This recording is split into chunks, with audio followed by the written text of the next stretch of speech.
Like being caught unaware and forgetting to ask Tony to record the intro to this podcast. So are the games of our lives. I'm sorry, Tony. Please forgive me. I still love you. And these are the games of our lives. Super Mario and Pokemon and all the games that took us to another place and made us want to keep playing all night. These are the games of our lives. Welcome, everybody, to the Games of Our Lives podcast. My name is Bill, accompanied, as always, by the wonderful, fantastic Matt, a.k.a. Battlon, a.k.a. Tempest, a.k.a. I think we're good. We got enough last time where I think we covered our bases. All right, perfect. This episode of the Games of Our Lives podcast is going to be a little different, although if you've been listening for a while, not going to be that different, because as we do, we cover each and every Nintendo Direct that happens. No news, no game of the week. It's just Nintendo Direct, baby. And this week on the 8th, boom bap, Nintendo said, hey guys, knock knock, who's there? Oh, it's Direct season. By the way, it's a banger. It's a banger, and you're going to love it, and life is good. And yeah, that's about it. Matt, are you ready to kick this off? I am. There's so much to talk about. First game. They opened up strong here. They opened up just mentioning a little game. You might have heard of it, called Pikmin 4.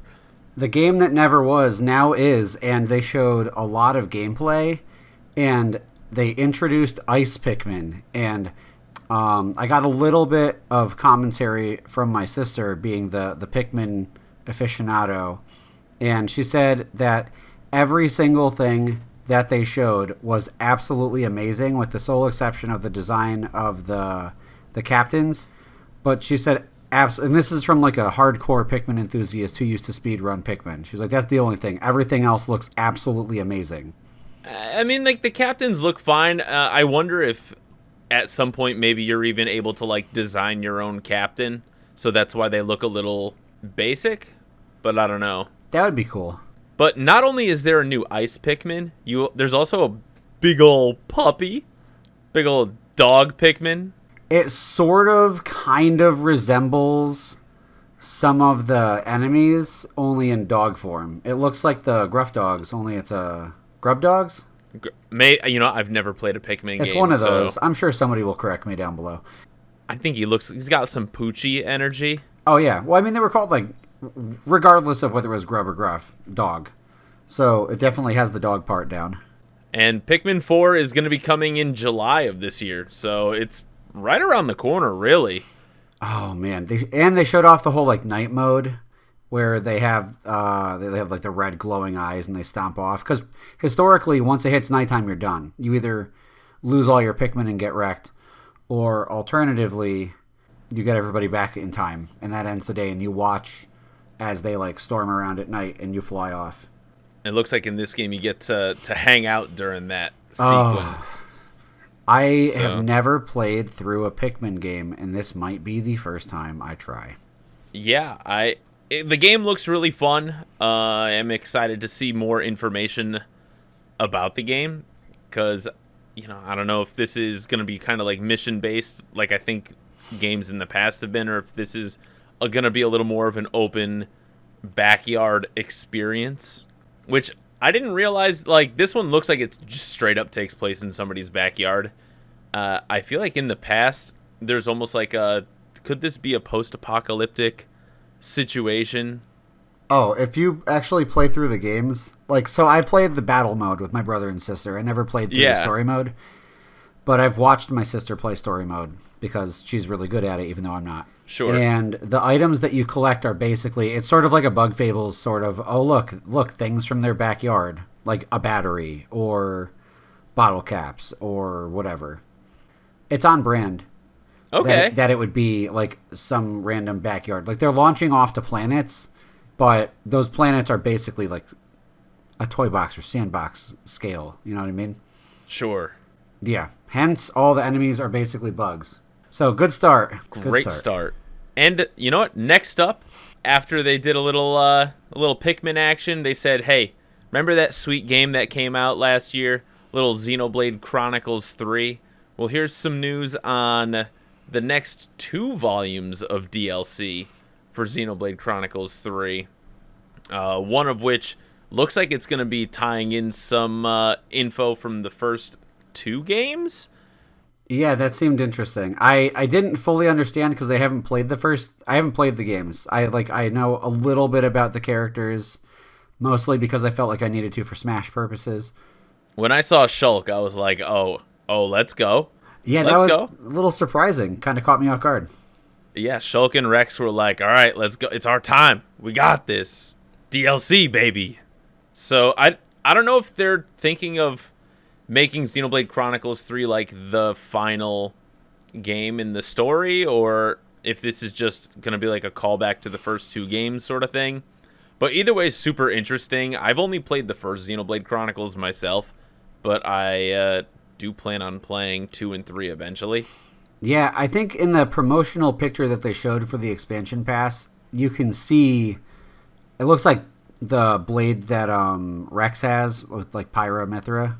Yeah. So it looks like the Pyra version. And then you have Shulk's, and then I don't know the name of the second protagonist, but Rex. Oh, that was Rex? Yeah, it was like Rex, but like as an adult. Okay. Yeah, because I was going to say the blade on the one on the left is Shulk. The one on the right is definitely looks like Pyra. So after opening with these 2, absolute heaters, they had to cool things down a little bit with a dance party. Samba de Amigo. Party Central, baby. Apparently this is not new. Not new as a franchise or not new as a game? As a franchise. I had never heard of this before. Yeah, Samba de Amigo has been around as a franchise. I think it's like a Sega game, but I think it's a rhythm game, essentially. Yeah, it looked like you were using Joy-Cons to basically, what's the name of the game where there's like, you have like basically like a digital mouse pad, like a scroll pad deal, and like a stylus. Kind of like Osu? Yeah. Thank you. Only you have right and left Joy-Cons, and the sticks pull from like the positions on the left or right and stuff like that. That's kind of cool. It looks like it would be fun to play, but I don't know if I can invest money on fun to play, possibly. Right. Like if I had a friend or neighbor who said, "Hey, I just bought Samba de Amigo. Do you want to try it out?" Sure. Yes, absolutely. But if I had a friend who said, "Hey, do you want to spend $60 to play Samba de Amigo?" Nope. I'm going to say probably not. That's a nope for me, dog. But that's okay, because this next game... Game of the year. Game of the year contender right here. It's a little ditty called Fashion Dreamer. Matt, what's Fashion Dreamer all about? Oh my gosh. So you become an influencer over time by leveling up your wardrobe, and you can tell people if you like what they're wearing and build friendships and stuff that way.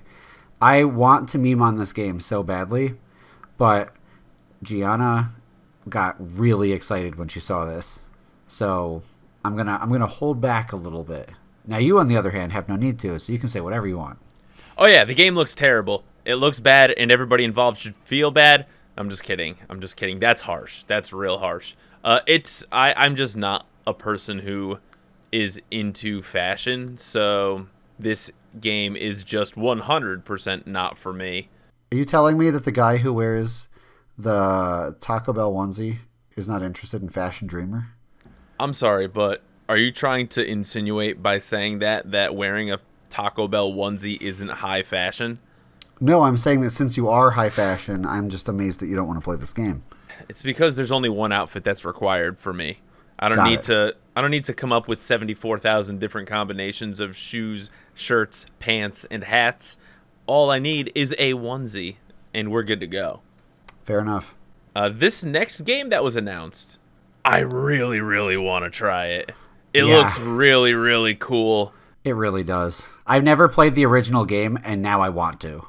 Yeah, so there's a game called Dead Cells, which is kind of like a hyper-pixelated, like Metroidvania type game that is getting a DLC that's called Return to Castlevania, where the Dead Cells protagonist, who is like this faceless ninja looking dude, teams up with, is it Simon and Richter? I didn't really catch that part. It's just something involving the Belmonts.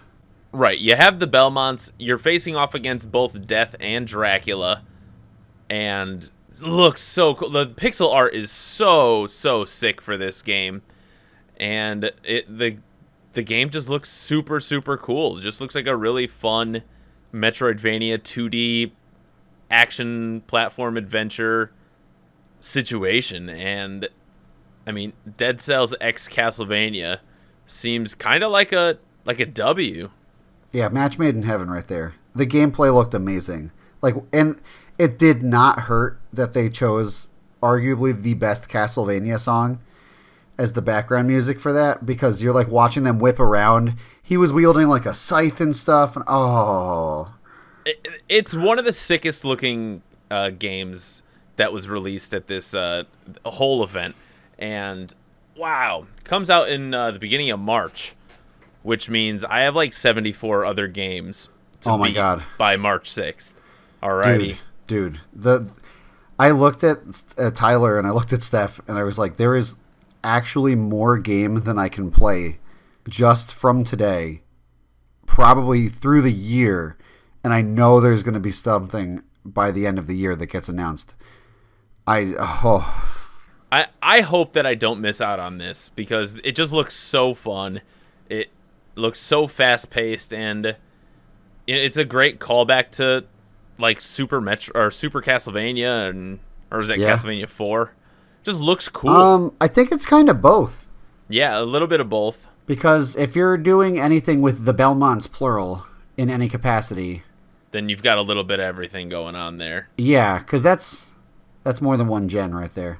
Alrighty, we're going to move on to the next game, which is called Tron Identity. And then we're going to move on to the next game. We're going to... Honestly, that is how I feel about this. One, I have almost negative interest in Tron. I don't know why I find Tron as like a concept so boring, but I do. See, I like Tron, and I still wasn't interested. Like, I think Tron as a concept is sick. I love the idea of being an actionable program inside, like, a server effectively. Being able to run out your own commands as, like, a sentient being. I think that's really cool. I also think this looked really boring, because it was like, it looked almost like a Tron visual novel. It looks like a Tron visual novel, exactly, and... That's not what I know. If you gave me a Kingdom Hearts style thing as Tron, I'd be all over that, like day one. But this, I was just kind of sad. I was just looking at it like, I want to care about this, but don't. But then I didn't care, because by the end of it, I was like, all right, there's enough to care about. And they didn't have to do Tron Identity so dirty, because the very next thing that they announced was actually a phenomenal visual novel. Ghost Trick Phantom Detective, which basically is like an investigative visual novel, kind of in the same vein of like the first half of a lot of like Phoenix Wright cases. I have not played this before. It is Capcom, but I've heard that Ghost Trick Phantom Detective, which I think originally came out on the DS or the Wii. Yeah, it was something around that time. I think it was a handheld. Yeah, I think it was the DS. But I've heard nothing but incredible things about this. Yeah, I didn't know it existed. To see this game getting a remaster, and I don't know, I feel like it's got to go on my list. I'm gonna wait for your judgment call on that one. I've been waiting on Engage for my brother and sister to finish it. Yeah. So I'm gonna wait on someone else I know for this one, just because there's so much game to be had. Yeah, there really is. Ghost Trick, which I would put in the same camp as, Phoenix Wright, as Professor Layton. I would kind of lump them all in the same, if you like one of these games, you're probably going to enjoy playing the rest of them. And, it's been a while since I had a nice little visual novel game, so may have to get this. I think this comes out in the summer, so exciting. Moving on to the next game, which is Level 5's Deca Police. this is one of the game trailers that caught me most by surprise, I think. The trailer started, and as someone who... I'm not a huge anime aesthetic person when it comes to my video games. Really? Yeah, Interesting. Weirdly enough. Huh. So, when Deca Police, the trailer starts, you have, like, basically a kid that looks like... Bead. He looks like Bede from Sword and Shield, Pokemon. And I'm like, I don't know, he's a cop now? Do I really need to believe that? Yeah, but they turned up, like, they hit the gas fast. Yeah, the gameplay looks really cool. I know. Matt, explain a little bit to the people. See, that's the thing. I was watching it, and I was like, I thought it looked cool, but I don't really understand what was happening. It was almost like I couldn't separate the trailer from the gameplay. That's the one thing that I have to say beyond the fact that I thought it looked really cool and I was surprised.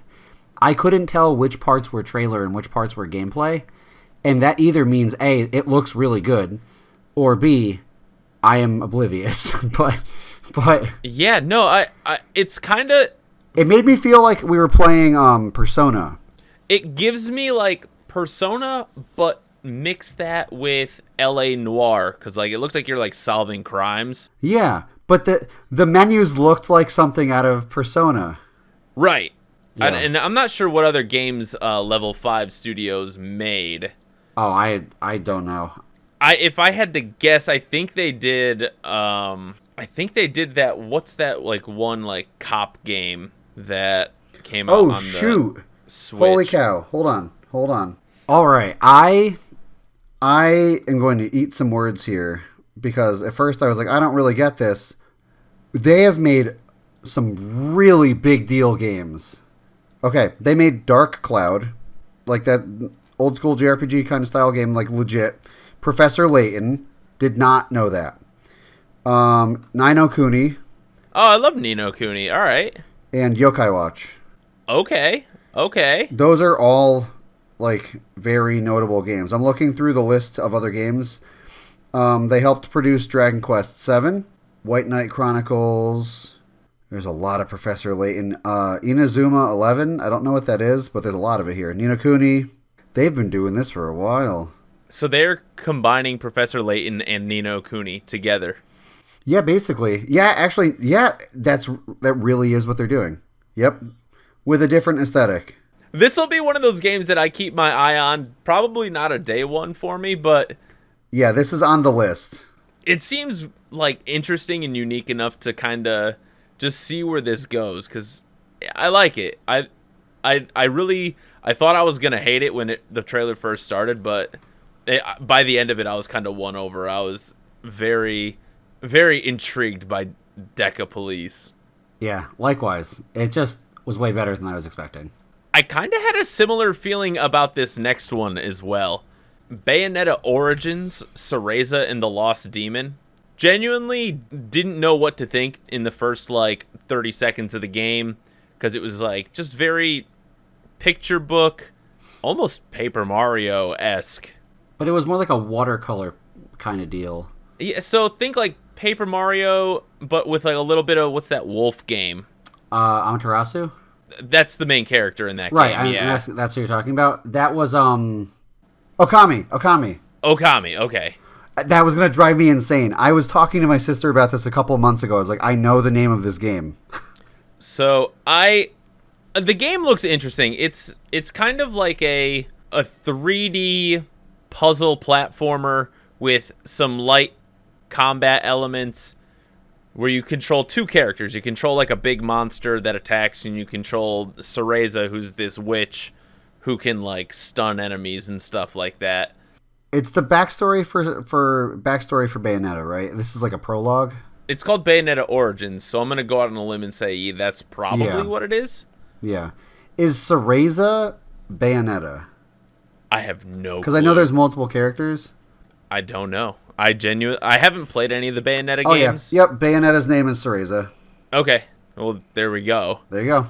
Yes, this is the backstory. It's cool. I don't know if it's $60 cool. So Agreed. This one may stay on ice for me, but We'll ask Bubba. yeah, we'll ask Bubba. Shout out Bubba. And after Bayo Origins, we were brought back to the familiarity, the things that we knew were coming. Matt, what happened next? I yelled at one point because I looked at Ty and Ty looked at me and we just yelled.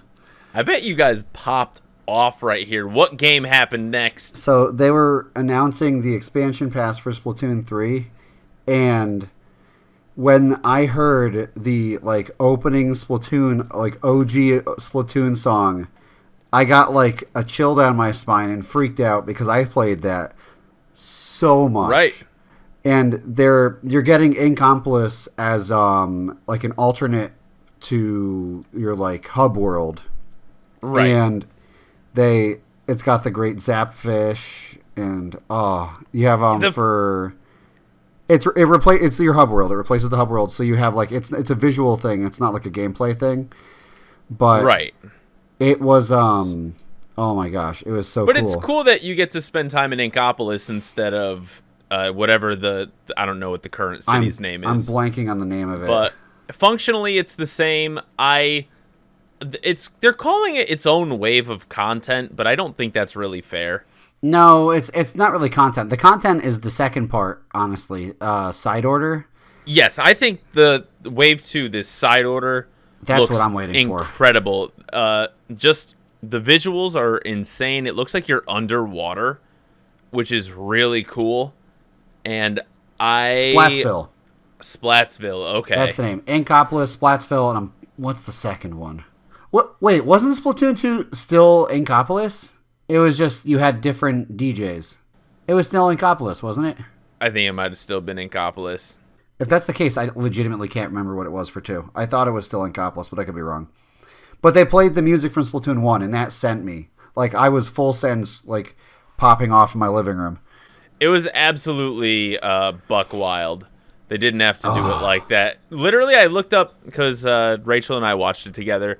Yep. And I'm like, are we going back to the first game? What's happening here? And then, bam. And then I'm like, I'm surprised they didn't announce more maybe some sort of another big run or something like that. Yeah, I would have expected that to go with the DLC announcement, but to kind of put a nice little bookend on this one, the side order, they showed almost nothing of substance other than the fact that you saw incredible. Right. The graphically speaking, it looks beautiful. But that's about it because they don't show you anything beyond the fact that they're like, whoa, what's this elevator or escalator thing? And then they do the Splatoon super abstract weird thing that they do, almost like the Psytrance kind of thing. And they were like, surprise, there's DLC, and it reminded me of the way they announced the Octo expansion. Right. And I'm really pumped because every time they've done something here's extra content for the game, it's been amazing. They have not released bad new content, period. Oh, so excited. Next up on the menu, again, these pleasant surprises keep popping up. Disney Illusion Island, which is a kind of like a baby's first Metroidvania. See, I was thinking baby's first Hollow Knight, which is a Metroidvania, but it had the feel of Hollow Knight. I think it almost has more Ori. Yeah, I haven't played Ori, so just that, how wide open a lot of the spaces are. All I know is that in Ori, it's really dark sometimes, and that there's you have to follow light and things like that, and light the place back up. Sometimes, but it's really just more about a lot of the platforming. But gotcha. Either way, I mean, the game is a Disney game. It stars Mickey, Minnie, Donald, and Goofy, and they are going through these different adventures. I think up to 4 people can play together. Yep. Although I think the online might be couch co-op only. Or yeah. the co-op mode might be couch co-op. I don't know that they have an online co-op. Which, honestly, for a game like this, seems fine. Because this seems like a 1-player plus kind of deal. You know what I mean? That's fair. The style that these characters are in, is there a new Mickey Mouse television show? Yeah, so there's hi, Dad here. Um they have a bunch of different Mickey shows, and this one, I want to say it's like they started drawing shorts for this style like 5-6 years ago, and it was popular enough that they made more of it, and it has like a whole show now. Had a whole show. I'm not sure if they're making more in the future or if this is just like a continuous thing. I don't know. But this is sort of like if Mickey was still snarky.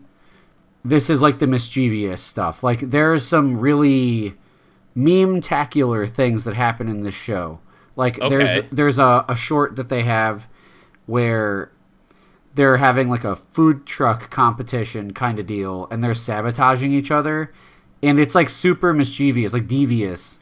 And I was just like, I did not expect that. And that is perfect for a game like this, because if you were like Mickey Mouse Clubhousing it up, this would make no sense. Right. So the flavor is actually super good here. I was surprised at how good this looked. Well, I'm interested. I do not know if I'll end up getting this game, but I think this one might be one that you may end up getting. Yeah, I mean, Gigi was excited, and I'll probably end up playing. And if you could, I mean, like if you could have your whole family playing together to play this game, that'd be sick. That could be really, really fun. Yeah. So next up is my favorite franchise ever. You hurt me every time you do something like that, Bill. I honestly can't get enough of it, and it is Fire Emblem. I am completely being facetious. I can't even hate on this one because I haven't tried to play it. I'll hate on Three Houses all day because after 2 hours, I was having negative fun, so I stopped. It shouldn't take more than 2 hours for me to start enjoying a game. That's all I'm saying. Fire Emblem Engage, though, has some DLC that was announced, and they're getting at least 4 DLC packs, which is pretty solid. I feel like Fire Emblem's just been getting like Fire Emblem fans during the Switch era have just been eating. You know what I'm saying? Oh yeah, eating well. I mean, so there was the Fire Emblem Warriors, and then you had Three Houses. I think Three Houses was the first one on Switch that was a whole game, because you previously had the 3DS, but the 3DS kind of closed its library. It ended, so they moved it to that, and then they got this. I was like, first of all, I'm still surprised that they were like, here's a second Fire Emblem this soon. Yeah, I did not expect that, because Three Houses came out, 3 years ago? Yeah, and it used to be, the formula used to be one Fire Emblem game per console. For the physical, like the home consoles, as opposed to handheld. Right. They would do multiple handhelds that were smaller in scale, and then they would have one bigger one. But now they're doing multiple, so I don't know. But there's no 3DS now. So. I'll say this. As a little bit of a fan of Super Smash Brothers. I like the game. Might have played it once or twice. I often joke that half the roster is Fire Emblem games. I didn't think that would lead to the Nintendo Switch doing the same thing to its roster of games. Ignore Mario, ignore Zelda. Let's just get more Fire Emblems up in here. Did we really need that in our lives? There are a lot of people that would say yes. You're just not one of them. I'm sorry that I was born with the curse of taste. Just kidding. Just kidding. This debate will never end. It'll never end. No, you know what? I'm so happy for the people that are enjoying Fire Emblem, because it seems like this game is really like jumping right into the hearts of a lot of people playing it. Yeah, this is the first Fire Emblem that I didn't immediately get excited about getting after seeing it, because I thought it looked so weird. But there are so many people that love this game so much that I eventually am going to have to play it. I don't know when, but I don't know, man. It's crazy. The arc that Fire Emblem's on, you know that the series almost died, right? I mean, Like on the 3DS or the end of the DS era, it almost died. Like Nintendo literally was like, here's our last shot. If this doesn't do it, it's done. It was the one that Lucina was in. Crom and Lucina. And the whole adding like the romance component to the game apparently made it really popular in Japan because that's just a thing that's in lots of games in Japan that they love. And then you had a bunch of people in the US that were like, oh, this is actually awesome. And it was like on its way back up because it was a franchise that Nintendo was about to pull the plug on. Oh, I did not know that. Yeah. It was crazy, man. I mean, there's probably more to it that I'm not aware of, but I just know that overarching theme of the game was like, the series was about to get, like, just perpetually ignored, like F-Zero'd. Moment of silence for F-Zero because I was really hoping the Switch would have an F-Zero game. Yo, an F-Zero in the chat, please. Yeah, Star Fox, too. Like, come on, man. Star Fox, F-Zero, Star Tropics. We've gotten 2 Star Tropics games in the last 30 years. We're not allowed to get space games, I guess. I don't know. We've gotten 75 Fire Emblem games now. Oh my God. Bill. And a mobile port. And 53 characters on a roster of Smash. It's okay. One day you'll learn how to count. Listen, I'm rounding down. I get it. All right, you know what? I'm looking up how many characters are in Ultimate Nether from Fire Emblem. You can talk about Harmony, the Fall of Reverie, if you would like, while I look this stat up. All right, so after Fire Emblem, we get a game from the Life is Strange developers, Don't Nod. It's a game called Harmony, the Fall of Reverie. I'm guessing it's some sort of visual novel with what looks like to be some either time travel or multiverse travel, and they didn't really reveal too much about the game. You know, the artwork is pretty fun, and it comes out in June, so who knows? I don't know. I don't even know what to expect. I haven't really played any of the Life is Strange games, but yeah, I mean, I'm sure the Life is Strange fans are doing backflips in joy right now. Man, Bill, are you about ready to eat some words here? By the way, 53 is actually 14, but it's less than that. All right, what's the actual number? If you include the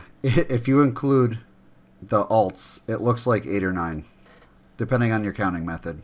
Because you've got Byleth, which is 2 versions but 1 character. Oh, that's 1, yeah. Then you've got, I'm just going chronologically here after the last DLC pass. Yep. Then you get Marth and then Lucina as an Echo Fighter. 2 different characters. They're 2 different. Right, they are mechanically different. So that's 3. Roy's 4. Chrom is 5. He's an Echo Fighter, but he's different. So 5. Ike. We like Ike. 6.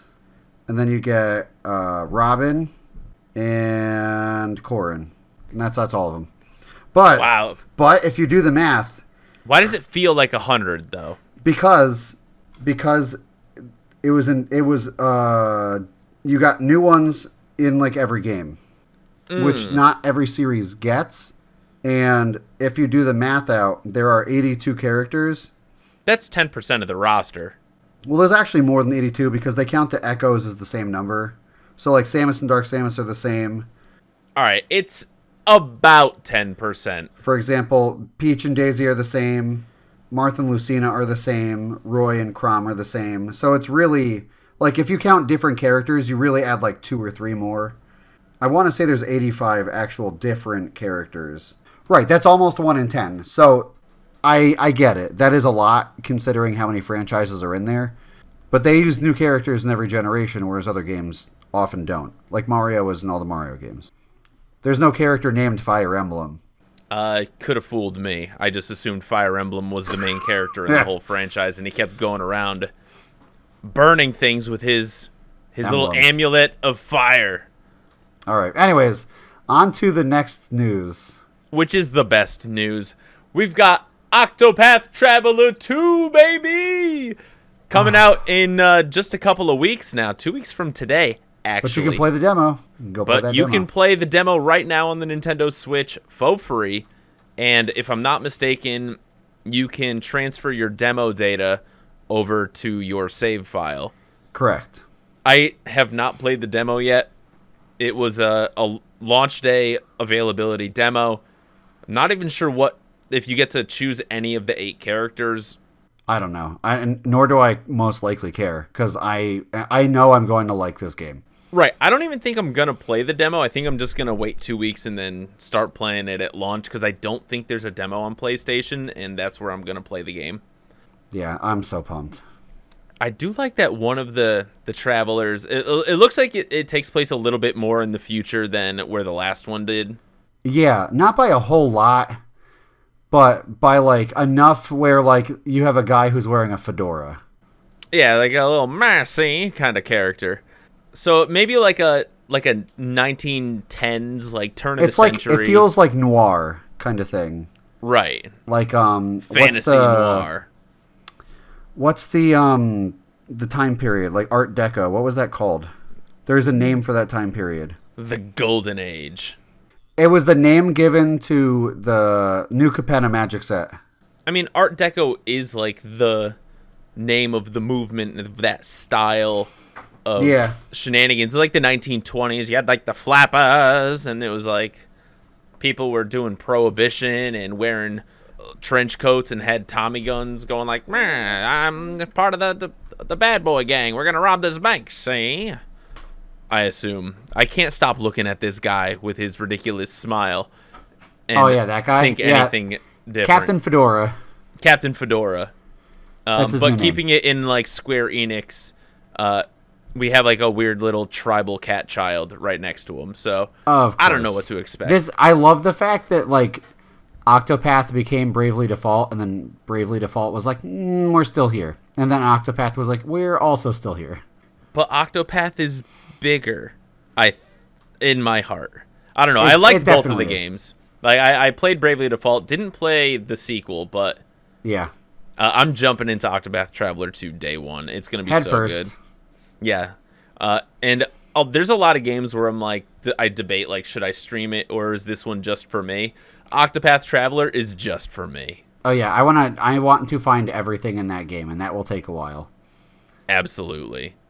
Speaking of everything, next up on our list here, what do we got, Matt? We love Katamari Reroll Plus Royal Reverie, and you can hear Madame Toadstool jumping in the background.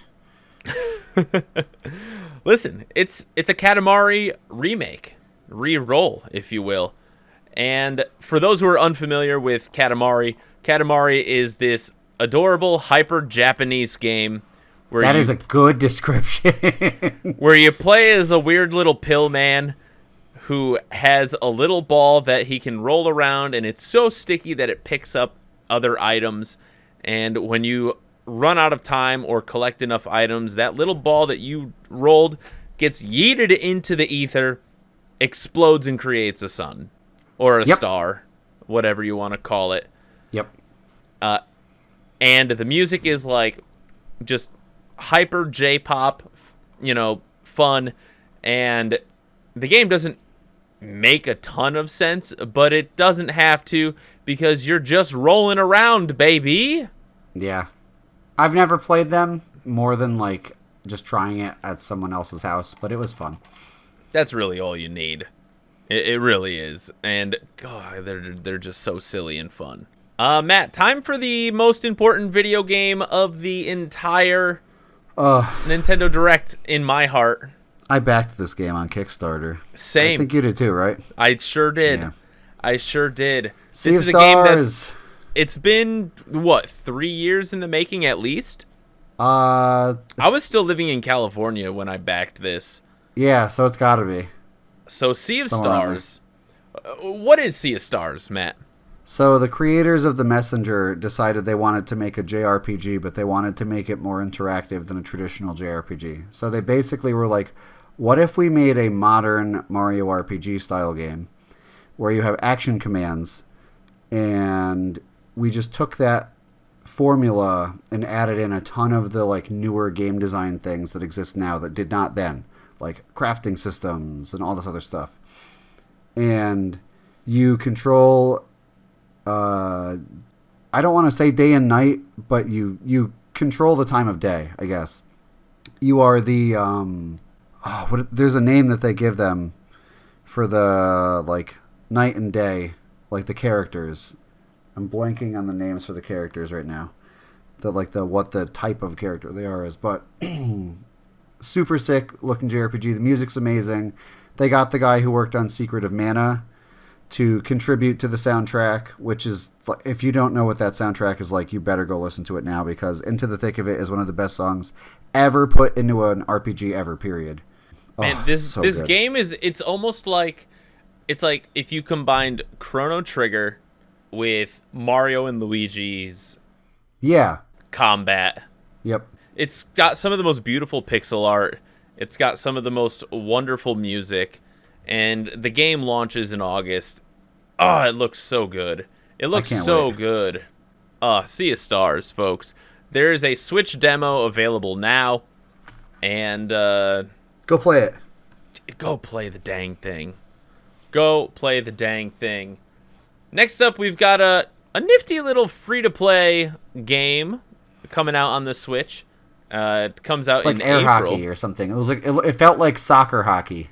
Omega Strikers, which, literally just looks like air hockey. It looks like a Mario Party minigame, but it's free. Actually, I'm not going to lie. I thought it was like a MOBA at first, because I'm like, oh, cool, just a bunch of random top-down avatars going to battle. But it's actually that, but soccer. And that's Omega Strikers. It's like a 3v3 table pong air hockey simulator. Yep, that's the best way I could describe it. You win this round. Next up, we've got a little game, a little 3-pack of games, actually. And it is called the Etrian Odyssey Origins Collection. Etrian Odyssey is a dungeon crawler RPG type situation based on the trailer that I'm looking at. Yeah, that sounds about right. There's a select group of people that saw this and got really excited, and then there's a lot of us that watched it and went, I don't know what this is really, but I'm happy for the people that are happy. Right. It looks fine. It's looks made by like Atlas, and Atlas is awesome. Yeah, so I mean, it's another little RPG game. Looks like it's got some pretty cool artwork. I would argue it's a little bit archaic in the controls, but it's a remake of games that used that control scheme anyway. Games have been around for like 20 years. If you like Etrian Odyssey, you're already gonna get this. And next up, we've got something we knew existed but has not been talked about in a while, really, because it was about to come out and then didn't. Advance Wars 1 and 2 Reboot Camp. All that really needs to be said about this one is everyone knows exactly what they're getting into if you get this. We knew it was coming, and then it got delayed because of the war in Ukraine. And then it got, benched for a bit. And we're really excited because it looks really cool. I mean, it is a remake of the first 2 Advance Wars games. And I don't know why I'm excited for this, but I can't like Fire Emblem. You know what I'm saying? Makes no sense. But here we are.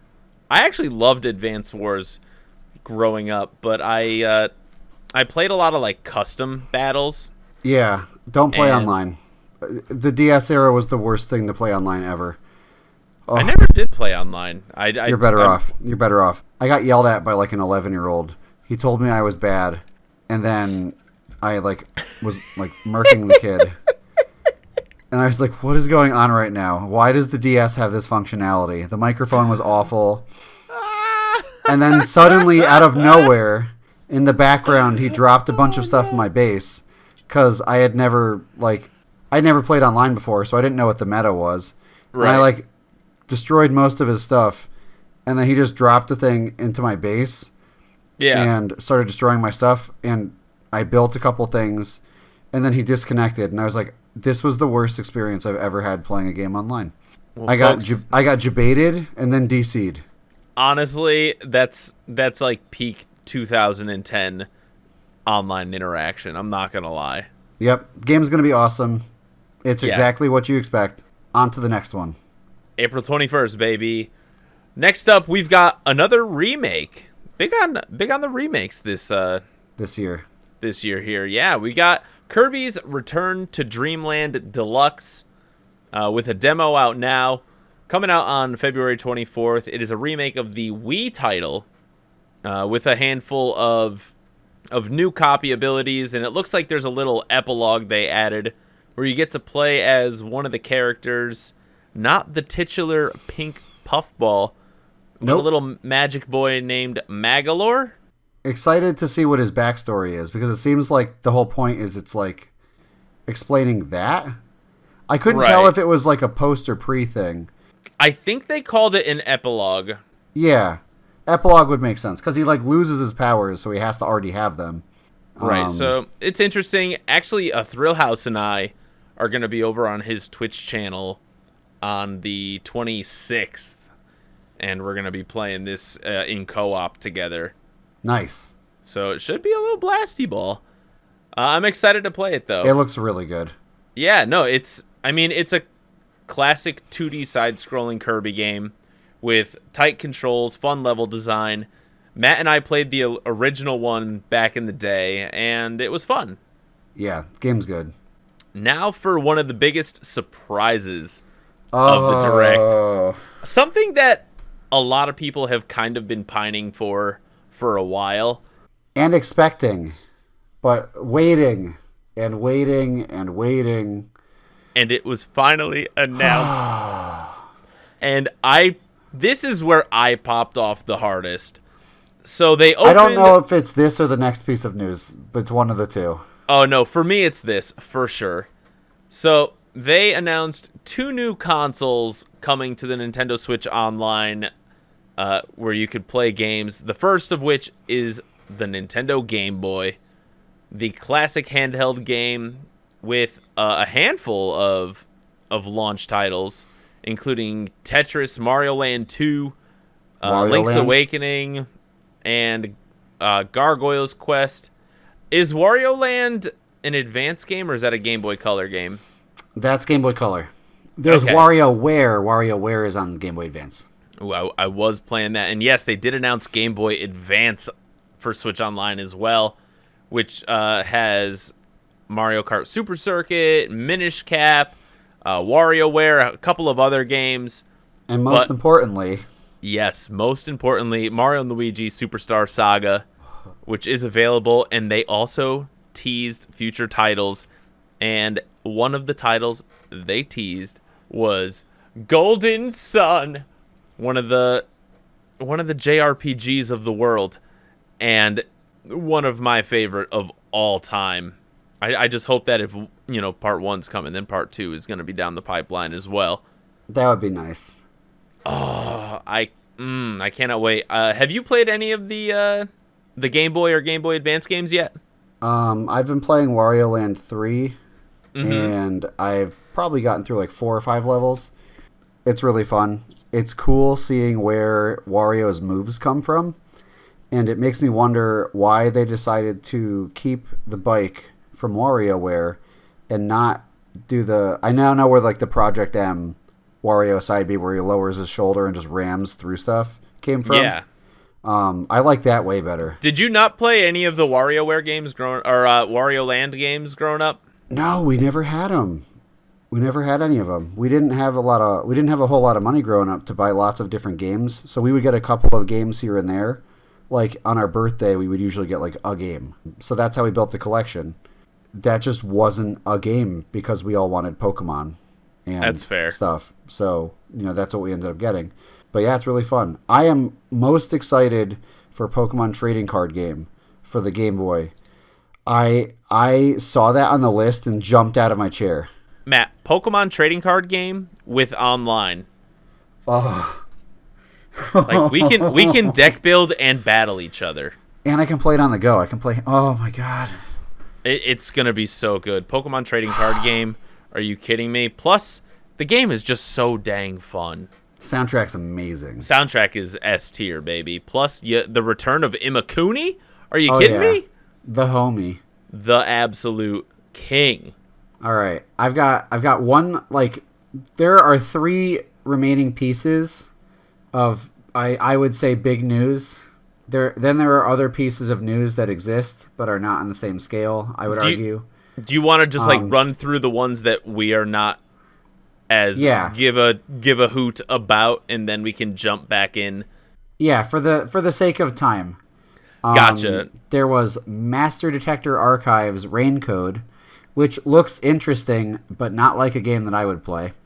And I could have swore this was basically Yokai Watch, but then I saw it was Spike Chunsoft, and I knew that name from something, but I couldn't think of like what I knew it from.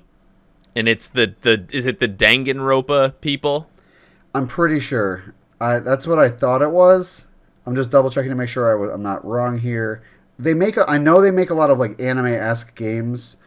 I'm trying to remember what their library is. Let's see. Yep, Danganronpa. There was the Baten Kaidos or Baten Kaidos. Baten Kaidos 1 and 2 remaster. Yep. Another one of those things that for the people that are excited, they're probably really excited, and then a lot of people probably just don't know what it is because it's a less popular title, even though it has a very dedicated audience behind it. Yeah, it just looks like a traditional-ish JRPG with some fantastical situations and characters. Speaking of fantastical situations and characters, we got Fantasy Life, The Girl Who Steals Time, which looks like a Dragon Quest X Animal Crossing village builder, house simulator, dragon attacker type situation with little chibi characters. Everything you just said is what you saw in the trailer. And that's... I'm sorry, it's called Fantasy Life I. As in, I don't want to play it. Next... Yes, agreed. Next, we've got a new Professor Layton game dropping, which is Professor Layton in the New World of Steam. Just kind of a little bit of showing that it exists. A teaser, yeah. It'll be Professor Layton's first go on the Switch. A very stylized puzzle game historically. So we'll see what this is, and also from Level 5. So they're pretty busy right now. Yeah, there's a lot going on there. All right, and then I'm going to jump into this one because this one's also going to be pretty quick. And this is a big one for you especially. So Mario Kart 8 Deluxe is in the middle of their booster course pass. We had Wave 3 drop around Christmas time. They did a tease for Wave 4, which we don't have a date on yet. My guess is going to be April sometime. Yeah, they said spring. They introduced one of the new tracks, and it is a track that they are making brand new for this booster pass. It is Yoshi's Island, and it looks like it's based off of Yoshi's Island for the Super NES, and the theme for it is Yoshi's athletic theme. Item boxes are the little question mark clouds, and we get a new character. Yeah, Birdo's back. Not only is Birdo back, but Birdo has like different colors now, which is, I think, a first for Birdo in the Mario universe. So this level should be a lot of fun. It looks kind of wild, exciting, coming to the Wave 4 of the Booster Course Pass for Mario Kart 8 Deluxe. Alrighty, we've got 2 games left to talk about. Yes, I'll take this one because this is the one that I cared about. All you. So I never finished the original game because my brother, sister, and I shared all of our games. And this is one that my brother had kept with him. I didn't have it for a really long time. Then I ended up being the one that had it, but couldn't play it for reasons, including console working reasons. And then I played it on my computer, and the emulator was like, nope, crash. So I just kind of gave up and was like, all right, eventually Metroid Prime is going to come to the Switch. It has to, right? And everyone's been saying that for like 4 years. A lot of people have been speculating that like the trilogy remake would just come to the Switch.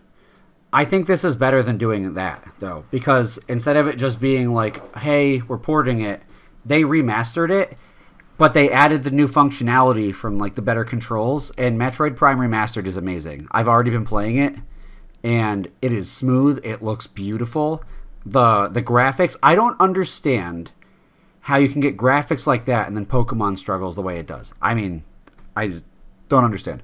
But anyways, It looks absolutely amazing, and it plays phenomenally. It's so smooth. Like, I was jumping around and doing everything, and I remember how the controls felt on the GameCube, and I was like, this just feels so much better than it did then.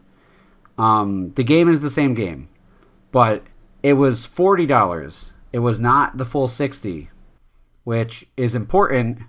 That was important because they don't do that very often, and I would imagine if they did it for this, that means they'll probably do it for the other ones. If I had to wager a guess, they're probably going to do the same thing with Prime 2 and Prime 3, and I think that would mean that that's like their warm-up to Prime 4, which is exciting because I still in the back of my mind have this fear that Prime 4 will never come out. But yeah, I was so excited. This was the other pop-off moment for me. I mean, I had like 3 or 4, honestly. This is a good direct, but it's great. I love it. I'm having fun with it. I'm going to play through it. Yeah, this one, I may end up getting this down the line, but, you know, after playing my very first Metroid game in Metroid Dread 2 years ago, I think this is better than Dread. Dread was very good. I liked Dread a lot. completely different games. Metroid Prime is a first-person shooter, whereas Metroid Dread is a 2D platformer. Would you say it's a Metroidvania? Hey, yo, let's not get crazy with these labels here. All right, last big news piece is all you. All right, last big news piece. We've got another big trailer for Legends of Zelda: Tears of the Kingdom coming out on the 12th of May. Doesn't look like we're getting any delays or anything like that. The game, a sequel to the Breath of the Wild. You play as Link. The world is very dark and scary. There's a lot of big castle in the sky, big angry red sun goblins going around. Link doing some riding on what looks like Epona. Yeah. Which Epona, I'm pretty sure, was not in the Breath of the Wild. You could get a horse that looked like Epona, but it wasn't Epona. Right. So sure. I wonder if you just get a singular dedicated horse in this game. It looks, it's supposed to take place in the same world as Breath of the Wild, but I wonder if it's going to be like so different that it's practically unrecognizable. A lot of it looked kind of similar. Like, I was noticing landmarks that... Right, like those like weird trees that have like the flat tops. Right, like there were landmarks that were there, but it almost felt like Skyward Sword met Breath of the Wild. Yeah, there's a lot of like interesting... Like, I'm wondering if timelines... Like, I'm wondering if Tears of the Kingdom... Because the Tears were also a thing in... Tears were not Twilight Princess. No, were they Twilight Princess? Because I know you had to collect things in Skyward Sword, but I forget if they were the Tears. I think it was Skyward Sword. Right? You have those little missions where you have to, like, dump a cart. They are Tears, I think. Yeah, so I think that there's definitely a strong connection between those two games, if that's the case, because they showed you, like, Skyworld stuff. So it looks like the Skyworld, there are things that, like, drop from the sky, and I'm wondering if those are, quote-unquote, the Tears of the Kingdom, and they're things that we're going to have to search out in this world, because there are two main areas in the game. There's just the ground level of Hyrule, but then there's also a ton of just places to check out in the sky. So flying is going to be a thing in this game. So you're basically covering almost double the ground between the upper and lower areas of the game. Sort of like a light world, dark world. I think it's all dark world. It looks like Tears of the Kingdom is taking place in the Dark World version of Hyrule from Breath of the Wild. I think that's kind of the vibe they're going to go with. Like, I don't know if, like, the landmarks are all going to be the same, villages, towns, etc. But there's still a lot we don't know about this game. Man, it's going to be so good. It's going to be so good. This might be another one where I decide this game is just for me, not for stream.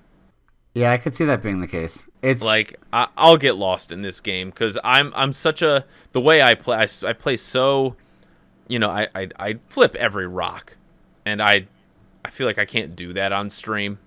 Just like slowly, just creep around and just all right, all right. So I think you can't AI memes and dreams and play that way at the same no, time. absolutely cannot, absolutely cannot. But man, Zelda Tears of the Kingdom looking fantastic. Matt, any other thoughts on the game? The only weird thing was the voice of Ganon. But I don't know. Yeah. I don't really know if it's like Ganon. Yeah, we don't know that that's for sure Ganon, by the way. Yeah, like I'm wondering if it's like, because Ganon is like the entity, but I'm wondering if like this is about the source of the thing that makes Ganon. Because you had Calamity Ganon, but what was the source of the Calamity in Ganon? And I wonder maybe if that's what this is. It almost resembled, in the shrines. Yep. I'm blanking on the name for the Sheikahs that give you the orbs. I think they're just Sheikah. Yeah, I think they're just But it looked like the Ganon equivalent of that. So I'm wondering if it was like the ancient Yiga or something. Like maybe what like the Yiga clan like spawns from. Possibly. But the voice is by Matt Mercer, who is like a godlike voice actor. But that voice did not sound like Ganon. Right. I guess we'll have to wait and find out. Yeah. Because, we still have, 3 months until this game drops. So, yep. The game looks beautiful. Sounds beautiful. Go figure it's, again, like Zelda. Breath of the Wild did the same thing where, like, the game ran pretty smoothly on the Switch. I mean, Switch games, as of late, have caught a lot of heat for not maximizing performance and visuals simultaneously. Zelda looks like it's looking great and performing great. So, yep. It'll be interesting to see if that comes to fruition. One thing to note that's relevant. Yeah. This is the largest file size game on the Switch. That is relevant. I forget if it was like I don't know how the person found out, but allegedly this is like a 10 gig game. Which by normal video game standards today is not that big, but by Nintendo Switch standards is freaking gigantic. Oh, it's massive. And that's just the game. That's not like DLC and other stuff. I'm not saying like with save files. I'm saying like the file that is the game itself, the base game. It's the biggest game, and I'm super excited to see more of it. And man, we got a lot of games to play between now and then. It's a good time to be a Nintendo fan. For years we were down bad, and now it's just like ever since the Switch, it's just been different. Yeah, the Switch really has been just fantastic. Honestly, nothing to complain about here. Tip of the hat, Nintendo. Yeah, tip of the hat, Metroid Prime for existing again. Oh, so good. Yeah, just so good. And that is everything that was covered in this week's Nintendo Direct. We'll probably get another one at the beginning of summer. Nintendo's been kind of on like a 3-a-year pace, like a February, June, September kind of situation. Yeah, this one kind of just took me by surprise though, because they were like, "Surprise, it's tomorrow." Yeah, it's so weird because out of the blue, people were like, "Man, I hope a Nintendo Direct drops soon." Yeah, in our last episode, we were talking about. I was listening to it today actually, just to see like what we had thought, because I remembered we were talking about there possibly being a Direct in the near future, and we nailed it. Yeah, and there it is. So Matt just mentioned how. Quick little note: Zelda's $70 as opposed to the normal $60. It's $10 more. I don't know. I'm gonna pay it. They said that it would only be on select games, and I feel like if there is a select game, period, it's this. So right. I mean, Breath of the Wild still to this day is widely considered the best game for the Nintendo Switch, and it's not generally close. And that was a release title. And that's a 6-year-old game. You know, in 6 years, Nintendo hasn't dropped a game that is better than that until potentially, you know, this May. Right, its sequel. I don't know. We'll see. We'll see. I don't think this is necessarily like bad precedent, and I don't think this is necessarily even Nintendo setting a precedent, because I mean, other game consoles already have $70 titles for their AAA games. So I don't know. I don't think I'm losing that much sleep over it. You know, thinking back, like Super Nintendo games in 1992 were $60. Yeah, Earthbound. I remember we couldn't buy Earthbound because it was too expensive. And $60 25 years ago and $65 now. Very different. Very different. Yeah. So, if anything, the games are getting cheaper in a sense.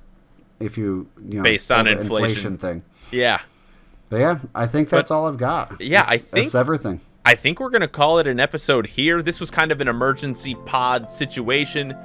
Literally, I texted Matt the day it was announced and was like, emergency pod, ?